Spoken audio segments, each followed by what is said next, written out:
Hey, what's up everyone? So, tip number 3 of the habit series. Write down what habit you're looking to create. Now, it sounds really simple to do, and they talk about vision boards and how it plays into the subconscious and it goes directly into the conscious. But I'm going to give you guys an example because examples tend to work best for me.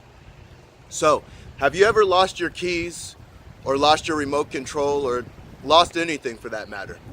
Right? And you're looking for it, and you finally find it, and you remember it being in 3 or 4 different places, and you look in all those places, and you could have sworn you remembered you saw it there, but it wasn't there. Now imagine, before you were to put the remote or the keys down, you write down specifically where they're at.